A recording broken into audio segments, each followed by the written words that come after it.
At The Nocturnist, we are careful to ensure that all stories comply with healthcare privacy laws. Details may have been changed to ensure patient confidentiality. All views expressed are those of the person speaking and not their employer.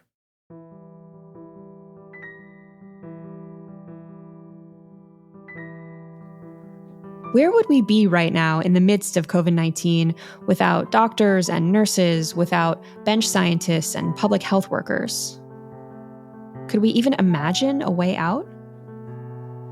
Amidst the fear and uncertainty of the pandemic, medicine and science have helped us fight this invisible foe and shielded us from hopelessness and despair. At the same time, artists everywhere have lost their jobs, their audiences, and their ways of making. This isn't new, of course, but the pandemic has rendered the plight of the arts more visible than ever before.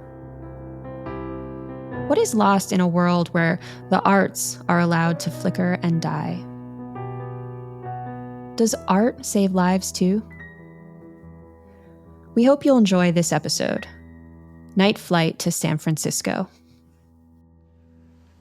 Hello, Nocturnists. My name is Gunther Urbach, and I wanted to share a dream I had 2-3 days ago in which I was in the OR preparing to do the surgery. It was a very tense situation. I was told the person whose brain I was to operate on was a very important person, a very powerful person. I was not told the name. And all I was told was to do the surgery. And in the dream, I am dripping with sweat. I am feeling palpitations in my heart. And then I look through the glass and I see somebody looking into the operating theater who is clearly the wife of the man whose brain I am to operate on. And mind you, I have been told, get it out. That was what somebody is telling me, is get it out, get out the bad part, which is what we do in surgery. But it was clear to me that they were not telling me to get out the cancer, they were getting out the evil, that it was a moral matter, that there was something wrong with the brain beyond any growth. It was an evil, an immoral part of this brain that I had to remove. And I had to get it right. And I'm looking through the glass and I realized the wife looking through the glass is recognized to me. She is Melania Trump. And this only doubles my anxiety. And at the same time, somebody is trying to operate on me. As I am trembling with my surgical instruments, there is somebody who has dropped my trousers and is trying to remove a rectal polyp. This is a problem, by the way, that I do have. But they're trying to do surgery on me as I'm trying to do surgery on this very powerful man to get out the evil. They're trying to remove my rectal polyp. And I wake up from the dream absolutely drenched. And I wake up my husband, who's sleeping next to me. It is not even 4 a.m. And I take him into the kitchen to tell him the dream. He pours me a scotch and then a second scotch. And by this time, after 2 drinks, I am calm, or more calm, I should say. And we together try to make sense of what all of this means, because I am a physician, but not a surgeon. I'm a radiologist. And so the pressure that I felt as my husband and I are discussing it is the pressure of somebody unqualified to do the operation. And at the same time, why the polyp operation on me simultaneously? Do I feel, he asks me, that I'm an asshole? And yes, who doesn't? Who doesn't? The first time I heard Gunter's dream, all I could think about was that it perfectly encapsulated 2020. The disorientation, the fear, the growing realization that this new reality was here to stay. We had put out the call for dreams to get beneath the typical linear stories that we'd heard over the past year. We wanted to get into the muddy waters of the healthcare worker's subconscious. Gunter's dream was the first that we received, and to say that we were thrilled would be an understatement. But then we got another message. My name is Gunther Hess. I am radiologist, and I had a dream that I was a surgeon, terrified in the operating theater. And I am also... Wait for it. A figment of the imagination of Charlie Varon, theater artist. So yeah, it turned out that Gunter was not a radiologist with a rectal polyp, but Charlie Varon, an actor, director, and friend who has worked with us on a lot of our live performances in the past. Rectal polyp. Rectal polyp. He really loves medical terminology. Rectal polyp. First came the accent, then came the character, and then the dream. And once I had thought it, it seemed a waste not to record it. Our hopes of tapping into the subconscious of healthcare workers felt a bit dashed, but it also occurred to us that this out-of-work actor was finding himself so unbusy in COVID times that he was sending fake dreams to a podcast about healthcare workers. Meanwhile, actual healthcare workers were so overwhelmed and underslept and exhausted that their dreams were not exactly crowding our inbox. There's a story there. I'll let Charlie take it from here. There's always a story. Take it away, Charlie. My name is Charlie Varon. I'm a theater artist, writer, performer, director, teacher. For close to 30 years, I've worked at a little theater in San Francisco called The Marsh.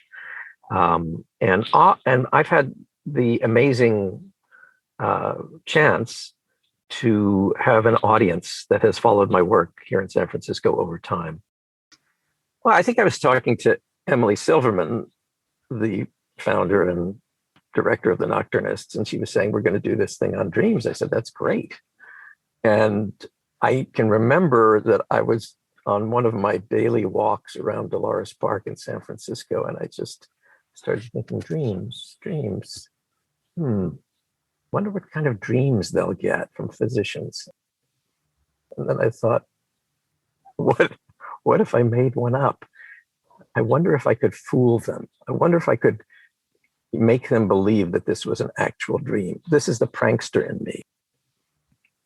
You know, for me, the creative work of making anything for the stage always begins with a voice. And I love doing voices and characters. And so I started playing. I was on my walk and I started talking to myself in character. And I started playing around with different voices. And once the voice emerges, my name is Gunther Hess, it is almost effortless that the content follows. The rectal polyp is a problem I do not wish on anyone. I'm fascinated by form.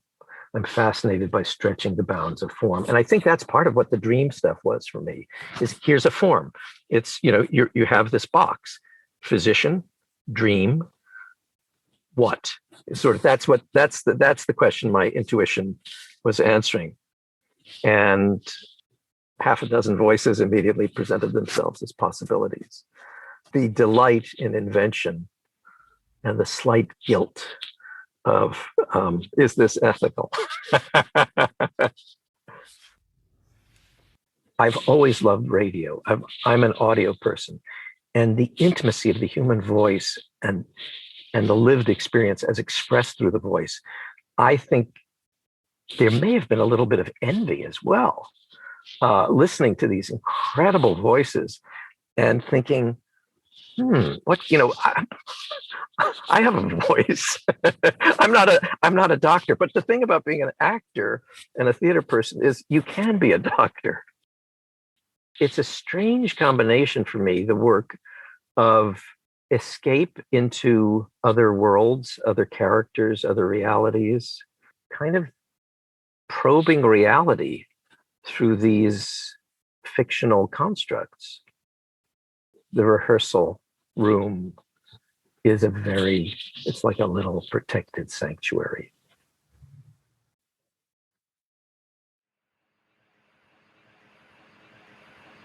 I'm a second-year emergency medicine resident in the Bay Area. I was a theater performance person before I switched to medicine and landed on emergency medicine. So my life in theater, I think it really started when I was young.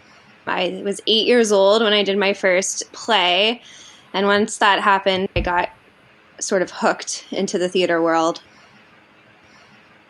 I was convinced that that was what I was going to do with my life, and I went and I got a BFA in theater performance. And I still loved it at that point and was pretty determined that I was going to either do some combination of acting and directing, or I really wanted to be an artistic director and run a theater. That was my ultimate goal. And then I pursued an MFA, again, in theater performance and dramatic arts, where I did do a lot of directing and acting and production work. There were a lot of factors that kind of went into my decision to leave the theater world and head into the healthcare world. I remember there was a day we were doing like something in stage combat, and we were doing these repetitive rolls on a mat. That day, we were doing it again and again and again. And once you've done it enough, and once you've done it for weeks, you're kind of black and blue all over from flipping yourself or doing these various moves. As you got better, you would take a running start and you'd flip yourself into this role, and all around me people were doing the same thing, so you would just hear thud and thud and thud and thud again from all around you, and their body parts flying everywhere. And I landed on my back, and I just remember laying there. These rehearsal rooms had these giant windows that opened up onto trees. Light was just streaming in through these windows, and I was laying on this blue mat that was sticky. I was bruised all over, and I just was lying there, and I just remember looking up at kind of the leaves that were rustling right outside of the tree above as the sunlight was pouring in, thinking, I have now spent over an hour this morning doing this, and I'm just not sure why. There are people dying out there. What am I doing with my life?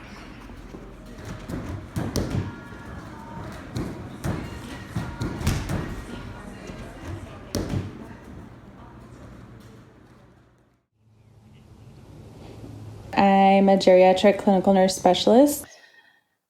I discovered modern dance in middle school. My best friend and I went to a modern dance performance in like a town. I grew up in a kind of a small town. And then I was like, wow, that's the coolest thing ever. So I did modern dance at University of Washington in Seattle. And when I graduated, I moved to Portland. And I danced with Osland and Company, Mary Osland.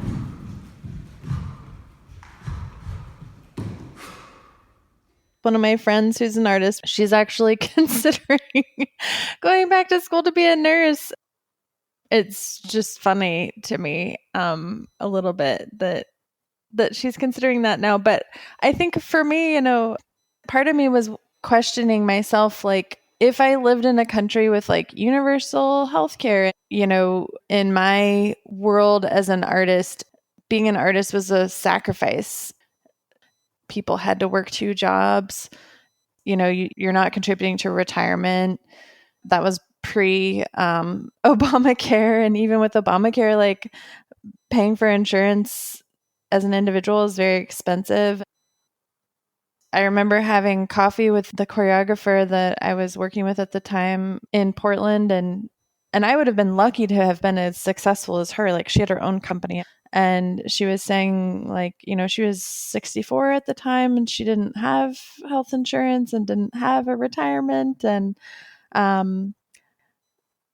I guess I was sort of like, I was like, kind of a turning point for me in terms of, by that point, I was already kind of deciding like, okay, I'm not making enough money with the things that I'm doing on the side, but I also really loved it. I just wasn't sure that dancing for me was worth that level of sacrifice.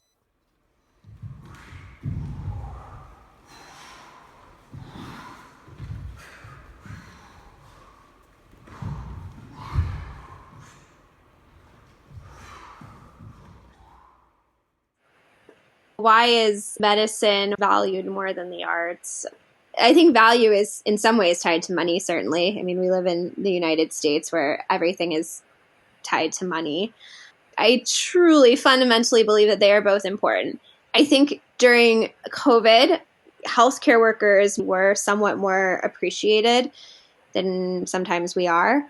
A light was shown on the fact that if you don't have healthcare workers, society literally can't exist because there's no way to take care of the people who need to be taken care of. And I think, unfortunately, art, because it got closed down to a degree. Theaters got closed down, concert venues got closed down, museums got closed down. So all of these venues in which we see art were not accessible to us. And I think there was somewhat of a mentality that many people had was that, oh, well, then this is not necessary. And I kind of approached it going through this year being like, but how much worse does your life feel?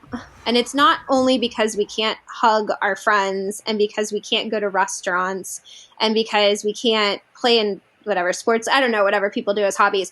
But part of it is nobody got art experiences. You know, even people I'm friends with who are more medically driven, more scientifically driven, most of them at least like, you know, music and are like, I would just do anything to go to a concert venue and hear live music. And the first time that I heard live music, they had kind of quasi-opened an area outdoor, of course, and you could sit at your own table away from everybody else and listen to live music. And it wasn't a very good band, but part of your soul is just like screaming for these like human events to occur, for art to happen. Certainly I was. And I think this is what art is. This is why art is important, because you're missing out on things that feed your soul.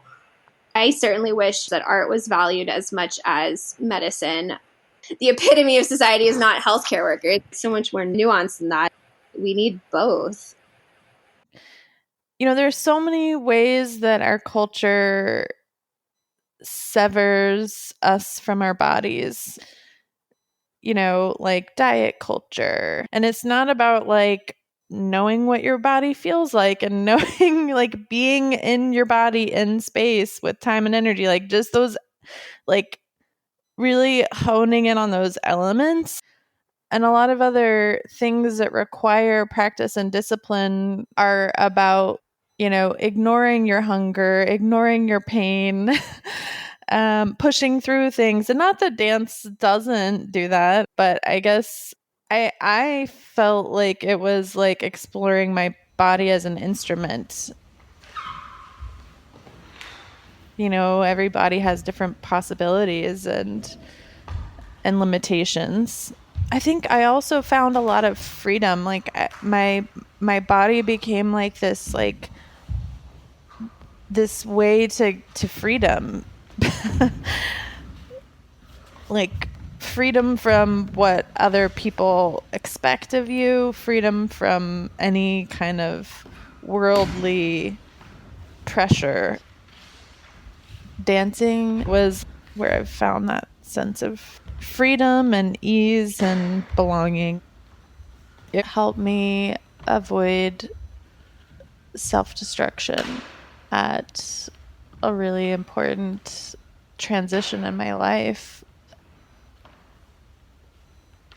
You know, my aunt, I think, always wanted me to be a nurse. My aunt didn't have children, and she, you know, took a lot of interest in her nieces and nephews, I guess, trying to influence them.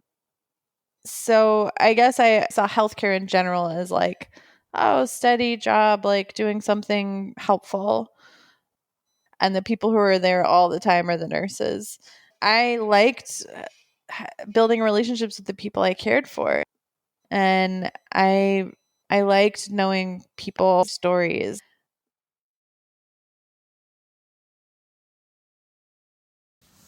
Before anything else, I would like to congratulate you on asking for dreams and nightmares of physicians. The unconscious of our profession is rarely delved into, and it's a very important and neglected area. I should say my name is Martin Morgenstern. I am a psychiatrist here in New York City. I've been a psychiatrist for 45 years. I do psychoanalysis primarily. And the dream, actually dreams, plural, that I would like to tell you about, and the first of these dreams, a particular patient of mine, who I've been seeing for some 25 years, is in my office. And we are conversing, but at some point she stops looking at me and she begins looking at my computer. And this is very strange because my computer, I look and it's turned off. I don't know what she's looking at or why she is neglecting me. It's a very disquieting dream. And I talk to her. I say, is there something that's distracting you or something from your past, a memory or a dream that you like? And she says, no. She's very, very opaque. So the following night, I had a different dream. And in this dream, I was addressing an auditorium of 400 or 500 people, which is something I do from time to time. And these people in this auditorium, at a particular moment, very early on in my address, they all pivot. Their seats are apparently swivel chairs, and these 400 or 500 people are now turned away from me, and they are ignoring me completely. All right. So I, not knowing exactly what to make of these two dreams, I took them to my own psychoanalyst. And I said, do you have any idea what these dreams... I mean, I've looked into them, I've inquired into them, and I got nothing. And so my psychiatrist said to me, Martin, he said, you're not going to believe this, but I have had dreams that are eerily similar. Patients ignoring me and looking at computers, patients just not having any attention from me at all. I said, would you have any insight or any advice or any way of penetrating the mystery of these dreams that you and I seem to be having, because I'm getting nowhere? And he pauses and he leans into me. He says, Martin, did you actually look at what that computer was doing in your dream? And I say, how do you mean? He says, and he puts me in regression, and I go back into the dream, and I see that the computer in that first dream is speaking to my patient, and she's hearing it, but it's completely inaudible to me. And he says, do you understand what I'm getting at? And I said, I think I do. And we both had this terrifying moment in silence. If you can picture, two esteemed New York psychiatrists in a very well-appointed office,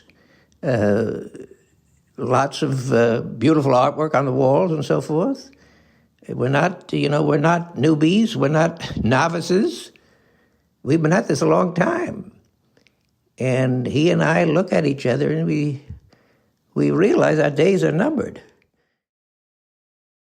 Every day, I feel like I am, at some point during the day, performing. I think it is less than I felt previously. Certainly as a medical student, you literally put a costume on to go into the wards. You put a white coat on, which is, to me, the equivalent of a costume. You walk in and you are a persona, you are a character, you are a version of someone that you think deserves to be there. In every field, there's some imposter syndrome, and I think there is a significant amount of imposter syndrome in medicine. There are still times, almost daily, where I catch myself doing something or responding to a patient in a specific way or trying to, run a trauma, and I feel like I'm playing a character. It makes me think back to this one time. I think I was a third-year medical student, and I was doing a rotation in the emergency department.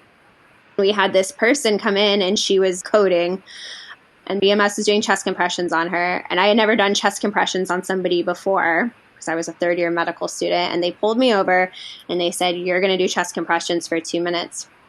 I remember doing chest compressions, and chest compressions, if you've never done them before, feel very different than they look on TV.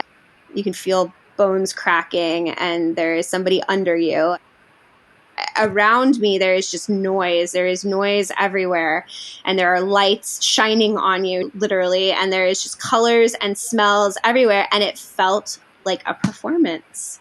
It felt like I had removed myself and was suddenly in this bizarre, I mean, I know that they used to call them operating theaters, but it felt like I was in this bizarre medical theater. And I was acting this part of saving this person's life. While you're grinding through it, you don't feel like what you're doing is heroic. At no point did I feel like what I was doing was heroic. I felt like I was going to work every day, like I was told to go to work every day, and I was doing the small thing that I could do to try to take care of patients, which is no different than I had done previous, except the workload just got heavier and the patients got sicker. I remember seeing signs, bright color letters that said, "Thank you, healthcare workers." And I know in other states or other cities, there was like a 7:00 applause or something that happened. And, and throughout it all, I was like, it's nice, but I still don't feel like a hero. I think we read books, we see plays, we see movies, and there is always a hero in there. And the more I think about it, and the more I've taken time to sort of step back and kind of delve into that, I think even in literature and in art, heroes are often don't realize that that's what they are. Don't see that. Don't use that as part of their identity. And I think a lot of us in healthcare, if you took a step back and really thought about what you were doing, you would go running the opposite direction. My boyfriend and I went out to eat once recently. It was like eating outdoors, but just hearing little snippets of other people's conversations and interacting with the waiter, we were both like, wow, like we forgot what it's like to be around people you don't know. Like you're in such like an intimate circle that the only people that you really interact with are the people that you either know really well or you have like this professional relationship with. And then just being in this like casual or like random people, it was just funny how that felt so weird and enjoyable. There was an article that Mark Morris wrote once about the magic of live performance, how it's I think it was around like how people were just listening to streaming music and thinking that performance was going to go away.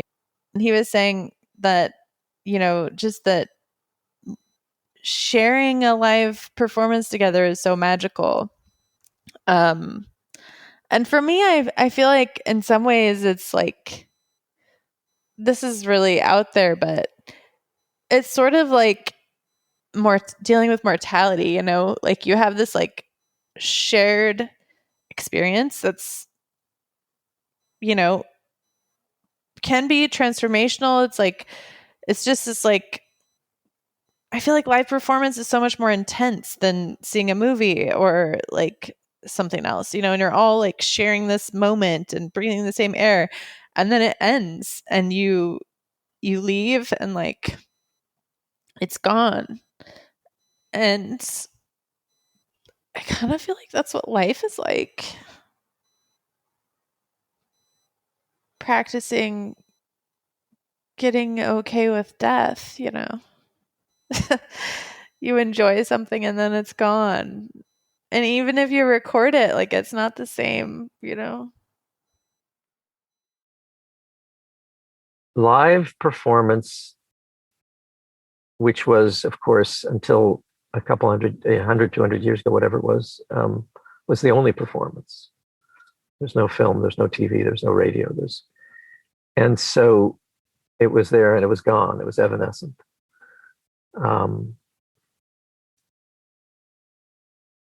One of the writers who's had a big impact on me is named Walter Ong, and he wrote a book called Orality and Literacy, and he's contrasting societies that existed before there was written language or any technology of the word.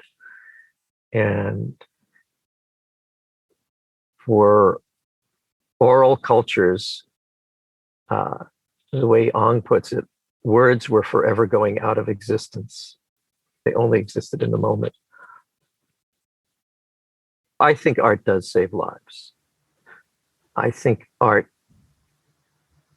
is a portal through which people can walk into new possibilities. There is risk when we come together in real space and real time, but there's the possibility that some collective truth can be spoken. To me, the goal of theater is taking the works of poets, artists who can look at the world in which we live and create scenes and characters experiencing the best and the worst of what we as humanity experience. And as an actor or as a director, your job is to create the world in which what we're all experiencing is true and feels true. And the end goal is to have an audience come and see what you're doing, and then at the end of that play, have something changed in them. That's where the power of theater lies, and I think all good theater strives to make someone feel something, and in so feeling, potentially change their thought, their minds, their ways, at least make them think about some kind of aspect of our all shared collective humanity. I think Angels in America is an extremely well-written play, and I think kind of stands the test of time. The play itself is a whole day experience. I think it's almost 8 hours in its entirety. There's a monologue by one of the female characters that at the end, she's kind of escaping the life that she had lived and for the first time setting off on her own. And the line from that's it's what's jumping into my head, but the line from that is night flight to San Francisco, chase the moon across the sky. God, it's been years since I've been on a flight. And it keeps going from that. And I just think that's such it's such like a beautiful image. You have this just single character sitting on stage, becoming herself for the first time.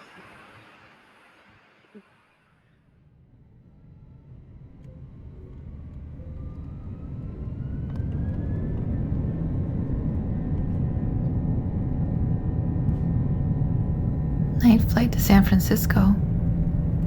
Chase the moon across America. God, it's been years since I've been on a plane. When we hit 35,000 feet, we'll have reached the tropopause, the great belt of calm air, as close as I'll ever get to the ozone. I dreamed we were there. The plane lapped the tropopause, the safe air, and attained the outer rim, the ozone, which was ragged and torn, patches of it threadbare as old cheesecloth, and that was frightening. But I saw something that only I could see because of my astonishing ability to see such things. Souls were rising from the earth far below, souls of the dead, people who had perished from famine, from war, from the plague, and they floated up, like skydivers in reverse, limbs all akimbo, wheeling and spinning. And the souls of these departed joined hands, clasped ankles, and formed a web, a great net of souls. And the souls were 3-atom oxygen molecules of the stuff of ozone, and the outer rim absorbed them and was repaired. Nothing's lost forever.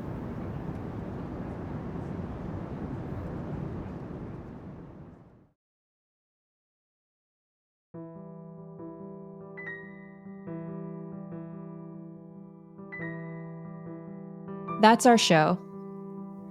Our deepest thanks to playwright Tony Kushner for granting us permission to use his monologue Night Flight to San Francisco from Angels in America, a gay fantasia on national themes. The Nocturnist is produced by Director of Story Development Adelaide Papazolo, Associate Producers Molly Rose Williams and Isabel Ostrer, and me. Our student production assistants are Hannah Yamane, Ricky Paez, and Siu Song. Our original theme was composed by Yosef Monroe, our audio engineer is John Oliver, and our illustrations are by Nazila Jamalafard. Thanks to the Nocturnist's own Adelaide Papazolo for voicing the role of Harper Pitt. Our executive producer is Ali Block, our chief operating officer is Rebecca Groves, our admin assistant is Suparna Jasoja, and our social media intern is Yuki Schwab. The Nocturnist is made possible by the California Medical Association, a physician-led organization that works tirelessly to make sure that the doctor-patient relationship remains at the center of medicine. To learn more about the CMA, visit cmadocs.org. Support for The Nocturnist also comes from the Patrick J. McGovern Foundation, the California Healthcare Foundation, and people like you, who have contributed through our website and Patreon page. Thank you for supporting our work in storytelling. I'm your host, Emily Silverman. Join us next week for an all-new episode exploring how COVID changed the way we relate to our patients. See you then.